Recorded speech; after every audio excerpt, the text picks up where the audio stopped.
I think. Yep. What got you interested in beef cattle research and education?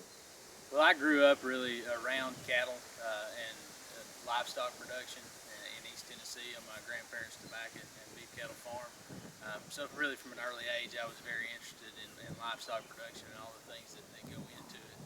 I did my undergraduate at the University of Tennessee, actually in ag and extension education, with the intention of being a high school agriculture teacher. But at the time, one of the classes I took in my undergraduate was reproductive physiology, and got really interested in that and the aspects of endocrinology that went with that. I knew at that point that I wanted to go on and get graduate degrees related to that.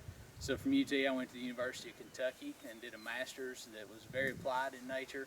Learned a lot of technology, management technology, like ultrasound, embryo transfer, artificial insemination, a lot of those things that we try to promote the use of now.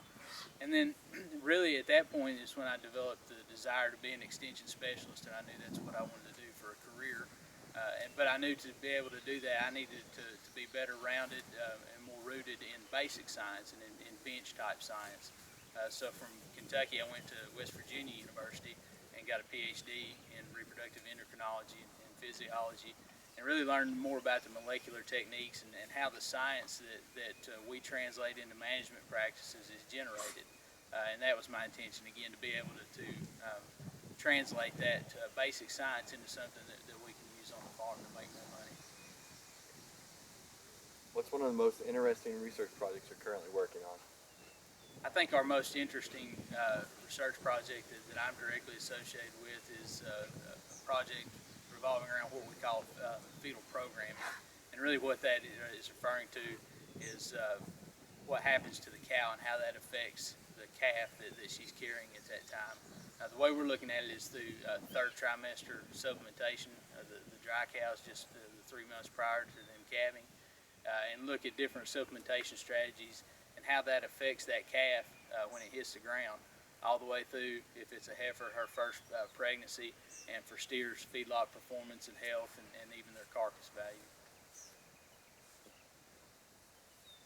What's one of the most important management practices all beef cattle producers should do?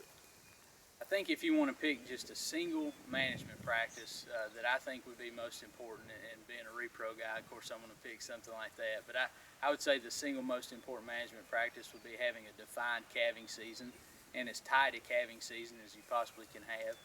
Because a lot of the other, or really all the other management practices that we talk about, whether it be nutritional supplementation, grazing management, health management, revolves around having a condensed calving season and having those cows all in a similar production stage, and having all those calves at a similar age when we need to implement those management practices. So I really think that a defined calving season and as tight as possible is the most important management practice we can have. Okay, thank you.